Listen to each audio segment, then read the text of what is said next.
Welcome along, and we continue the series of analysing some of the major armies of the classical period. And today we are on the Lysimachid 320 BC list, which is a very interesting army.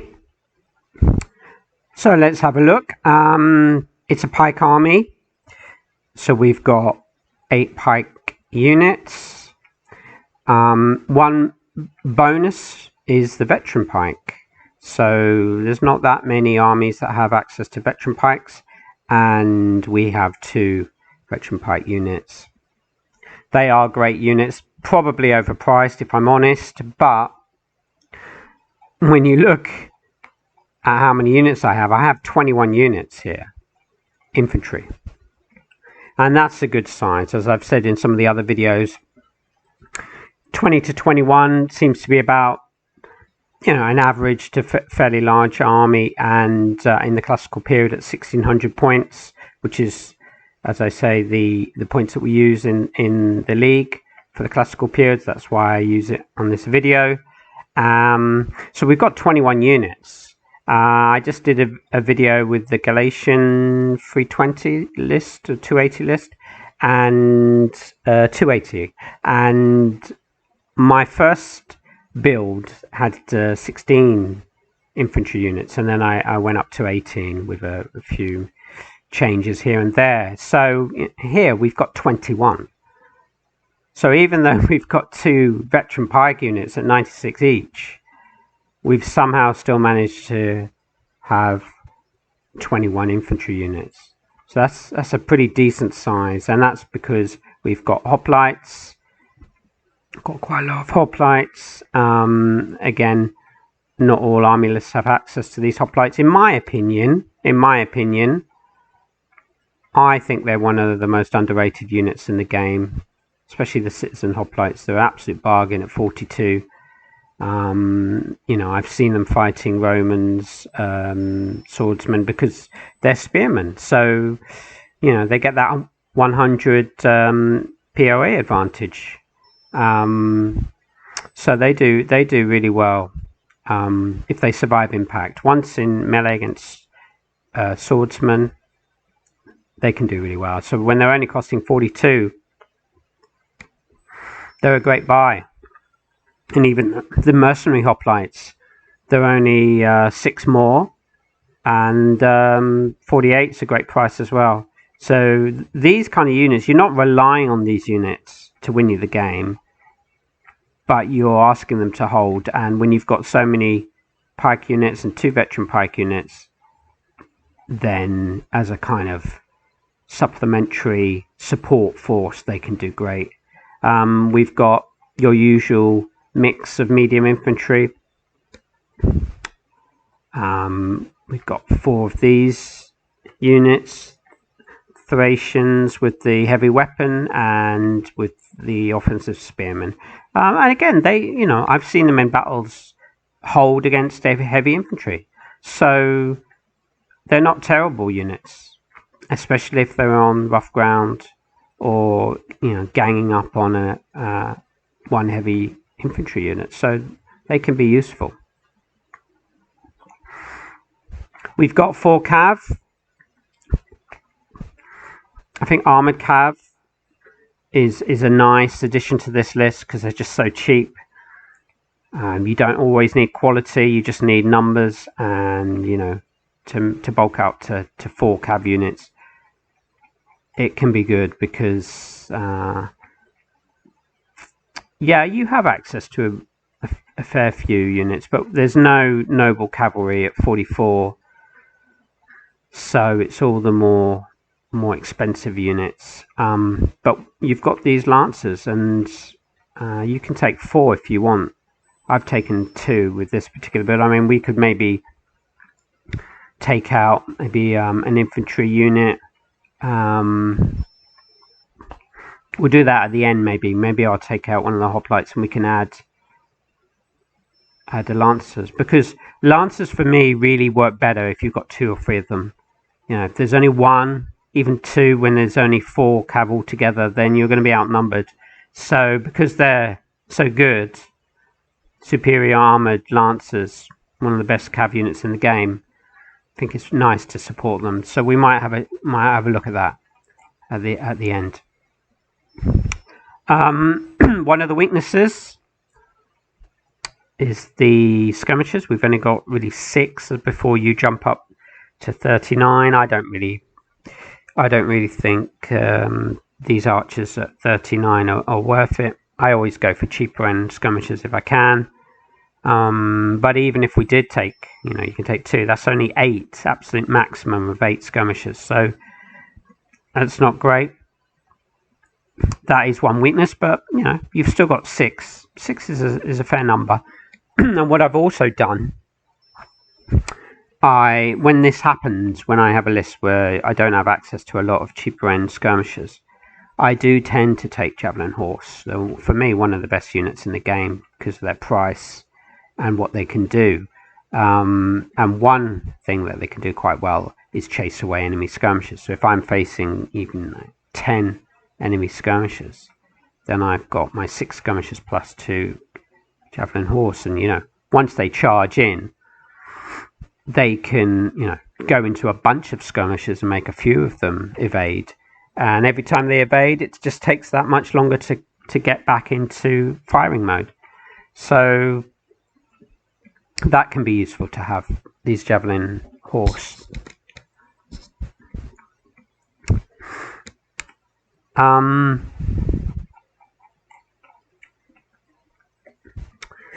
You've got a good mix in general. So we've got our heavy infantry, we've got our 2 veteran pike units, got our hoplites, and then we've got a nice selection of medium infantry. So you've got some flexibility. If there's rough ground, let's have a quick look at this map. There's patches, there's patches of rough ground here. So that enables us to place our skirmishers is a really cheap end one. Place our medium infantry onto some rough ground, or maybe try and get them onto hills or something.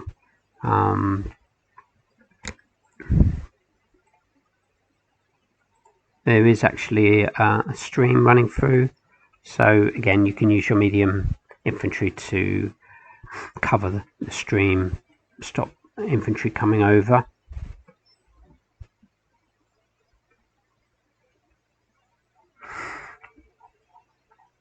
What do I think of this army?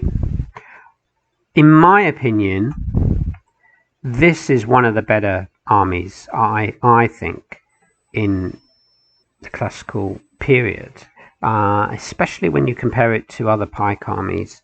I had a quick look at some of the other Pike armies, and I was looking for the superior quality lancers and also the veteran pikes. And Spartan list, as an example, they don't have access to these lancers and they don't have veteran pike. Yes, the later lists, they've got the above average Spartan pike, which are excellent units and good price at 78, but they don't have access to veteran pikes. The Pyrrhic 274 list doesn't have any lancers and doesn't have any veteran pike. The 280 list does have access to some of these lancers but doesn't have veteran pike.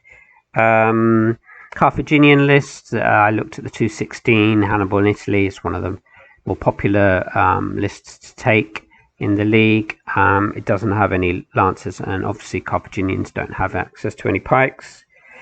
Yes, Seleucid, our 166 list, they have access to these lancers and also they have access to veteran pikes. But if you look at that video that I did of that army, I think I had 18 units. So, I had a fair bit smaller army compared to this. This is 21 infantry units, and that's 18.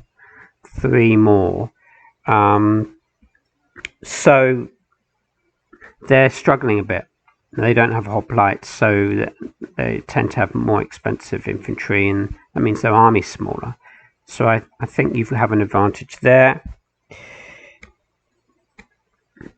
Yes, Macedonian 320. It's pretty similar to this list, and so that one does have these lancers, and it also has access to veteran pike. But overall, this is one of the better pike armies, in my view, because you can do everything. You've got some great cav. Let's actually even swap out.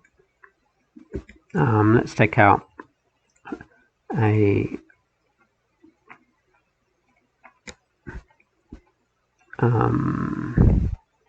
where are we on this? So it's gone there. So let's just take out. It keeps moving around. Okay. Let's just take out one of these, and so we've taken out mercenary hoplites. What do we need? We've got 64 and 51. Let's, what have we got? Maybe we can take, okay, so let's take out another one maybe. So we've lost 2, then we can maybe add another lancer unit. And 35, we could get a cheap, maybe just for now we'll do that. So we've got, it's not a great unit, but it is an infantry unit. So we took out 2 of the mercenary hoplites, and we've got 1 cheap end medium foot, and we've added another lancer unit. So, and we've still got 20, I think it's still about 20 infantry units. So that is a pretty good setup when you've got 3 of these units with 2 armored cav. If you wanted, you could take out some javelin horse, and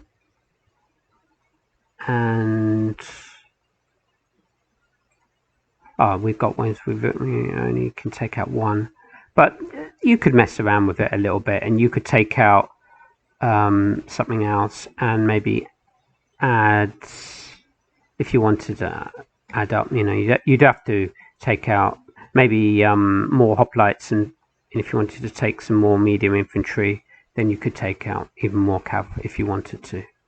So it's quite a flexible list. Quite flexible list.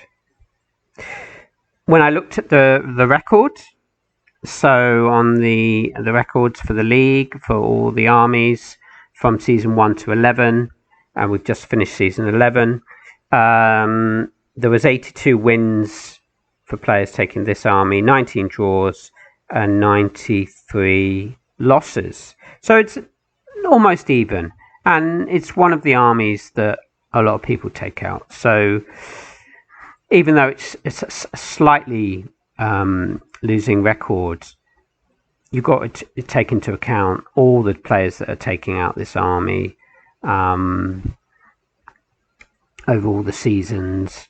So most armies, in fact, are around even. There's not that many armies that have a strong winning record, even with the Roman lists. So it's not too bad. It shows that you can win with this army, and it also shows how popular it is, and many players take it out. My rating, what would I rate? I would rate, this is actually one of my favorite armies to use. I'm probably going to give it an A-. I haven't given out many A's, but I think overall, with the veteran pike, a large number of pike units, Hoplites, the superior quality Lancers, nice mix of medium infantry, the size of your army, because even these pike units, yes, they're average quality, but they're 72. It's a fair price, whereas other armies like the Seleucid army were taking out those Roman Guard foot troops. They're 78. The Roman legionnaires are about 78. The veteran spear 78 for the Carthaginians. So this is a fair price, 72, and it just means you save money, and it just means you can use it on a few extra units. So these units, even though they're average quality, they're large size, they're going to hold the line against most units. And when you've got 2 veteran pike and you've got all of these hoplites helping out, I think it's a nice mix. It's a nice mix. Yeah, you suffer from lack of skirmishers, but in my opinion, that you have enough. Especially if you're on the offensive, you have enough. Some players maybe like to play a little bit more defensive, carefully. Then it would be a little tougher because you've really got to pay extra to get those 2 extra skirmishers that you can use, and then that means you're going to take less infantry. It's going to have an effect.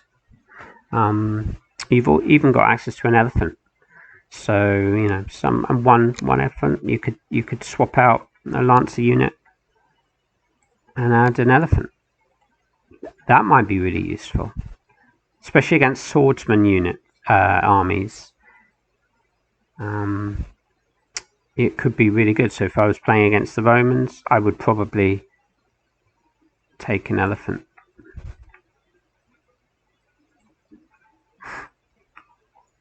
Okay, so yeah, A-.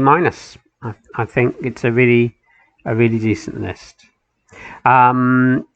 If you've got any comments, suggestions, put them down below, and we will continue this series. We've got the new season of the Digital League coming, so I'm going to try and whack out a few more videos, and hopefully this will help players when they're deciding on their 4 choices, because there's a lot of options out there, a lot of choices, a lot of armies. So maybe this can just help people a little bit. Also with the allies, I did have a little look. I think there were 2 choices, Seleucid, and there was another one, maybe Thracian or something. It didn't seem to me to add much to this army, so I think the base army is fine. You don't need any allies. Okay, thanks very much for watching, and see you again soon.